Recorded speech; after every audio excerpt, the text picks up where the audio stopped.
স্পষ্ট ভাষা তাই আসিলাম আর বললো হুমকি দিয়ে দে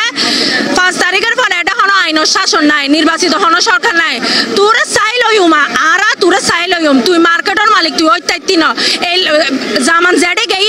মার্কেটের মালিক জামান হয়ে দে তুই মারি ফেলে তোরে 7 দিনের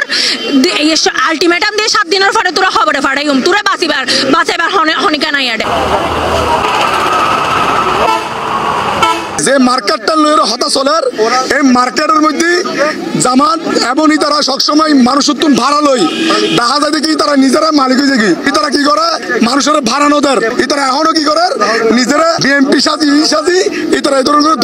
দলবাজি করে কয়েকদিন আগে জামানগং কান সাংবাদিক সম্মেলন করছি আরা যেহেতু ন্যায়ের পক্ষে আরা যেহেতু ডকুমেন্টের পক্ষে থানাত বৈঠক হয়ে থানায় জানে ব্যাকিন প্রত্যেকটা জিনিস পুলিশ কমিশনার সাহেবে জানে থানায় জানে এই জামানগং আজ 13 বছর লদিক আর নির্যাতন করতে করতে এই জায়গাটা যারা আইসতে বাধ্য হই আর মার্কেটের মধ্যে তারা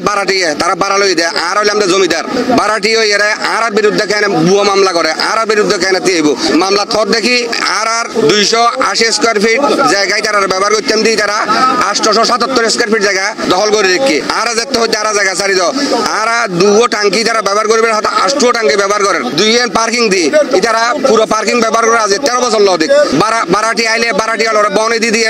বিভিন্নভাবে বাড়াটি হল অভিযোগ যাই হুমকিদের ইনুর প্রমাণ আছে কল লিস্ট আছে এবং ইনুর বিরুদ্ধে মামলা চলে এখন সাইড দিকে জামানগং নারা নিষ্ঠার স্যার আইনগতভাবে আইন এজিএন করিব আইনের প্রতি শ্রদ্ধাশীল নারা মানি লইম আমাদের দাবি একটাই এই টাইপের প্রতারকগুলোকে যেভাবেই হোক আইনের আওতায় আনতে হবে এমন কি কারণে ওরা আমাদের জায়গা ওরা দখল করার জন্য আসবে কি কারণে ওদেরকে তো সকল ধরনের সুযোগ সুবিধা আমার বাবা দিয়ে রাখছে ওদের কত বড় সাহস ওরা আমার বাবাকে হুমকি দেয় আমার বাবাকে জানের হুমকি দেয় অলংকার মোড়ে আসতে পারবে না আমার বাবা আমরা চাই আমার বাবা সুষ্ঠু বিচার পাক গত 1 সপ্তাহ আগে জামানগং আর মার্কেটত বইয়ারে ইতারার জিন রেস্টুরেন্টের টেবিল আছে টেবিল ইন দিয়ে 8 জন লইয়ারে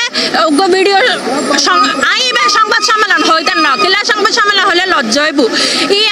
প্রচার করছে দে আর বাপ লিয়াকত সঞ্জিবে এই মার্কেটের মালিক দলিল অনুযায়ী আইন অনুযায়ী এইবে ইতারারে হুমকি দামকি দেয় ইতারারে ইয়ে করতে না দেয় এটা ব্যবসা পরিচালনা করতে না ওনারা সন ব্যবসা হনে পরিচালনা করেন আর সাইড দিয়ে আইনের মাধ্যমে এবার সুষ্ঠু বিচারক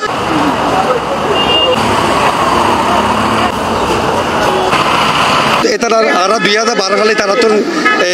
তারা বাড়া দি আমি বাড়া খুঁজতাম গে আর মারধর করছে মারধর করানোর পরে আমি থানার মধ্যে গে থানায় মামলা করছি এবং আমি বাড়া দিয়ে দিই 5 তলা 6 তলা 5 তলা বাড়া দিয়ে তারা আর 5 তলা বাড়াটিরে যায় না হুমকি দেয় এই নালে বলি তো সত্যতা ভ্রমণ ভাই ভিডিও ফুটেজ পাইয়ে থানায় আবার সেকেন্ড টাইম এটার বিরুদ্ধে রিপোর্ট পাঠাইয়ে আমি এটার বিরুদ্ধে এখন প্রশাসনিক ব্যবস্থা আইনগত ব্যবস্থা আর জিন রাইট এন্ড টাইটেল আছে এই আর